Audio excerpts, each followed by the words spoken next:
नमस्कार, मी Mayura. Cook with Mayura मराठीमध्ये तुम्हा सर्वांचं मनपूर्वक स्वागत आहे. आज आपण खास भोगीसाठी लागणारी कारळ्याची चटणीची रेसिपी बघूयात.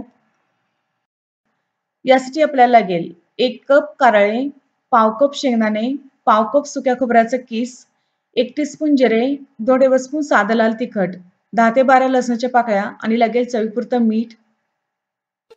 सगळ्यात आधी या ठिकाणी एक पॅन गरम करायला ठेवले आहे. यात कारळे काढूयात. मध्यम आचेवर साधारण 4 ते 5 मिनिटे कारळे छान भाजून घेऊयात. या ठिकाणी कारळे खमंग भाजले गेले आहेत. याला आता आपण प्लेटमध्ये काढूयात.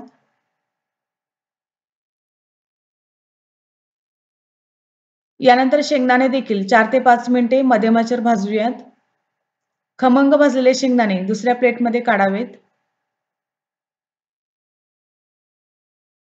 आता सुके खोबरे मंद आचेवर भाजून घेऊयात. सुके खोबरे भाजायला इतका वेळ लागत नाही.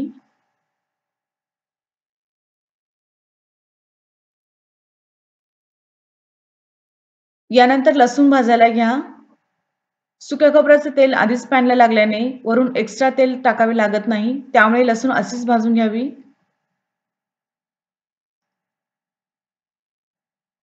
आता गॅस बंद करून पॅनमध्ये जिरे काढूयात आणि मीठभर भाजून घ्यायचे आहे.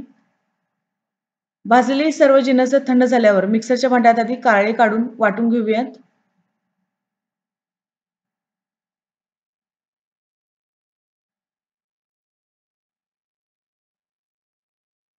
वाटलेले कारळे प्लेटमध्ये काढून घ्यायचे आहे.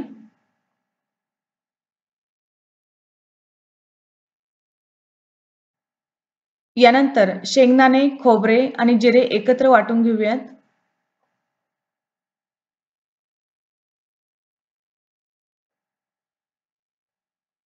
शेंगदाण्यांचा कूट कारळ्याच्या प्लेटमध्ये काढूया.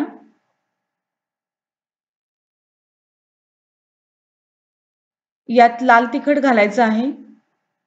सर्व एकदा छान मिक्स करूयात.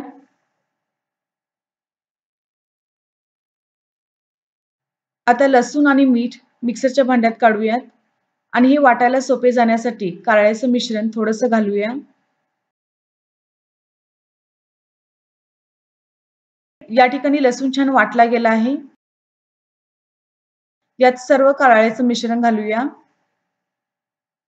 आणि मिक्सरमधून पुन्हा फिरवून घ्यायचे आहे. 10 सेकंदच फिरवून घ्यावे.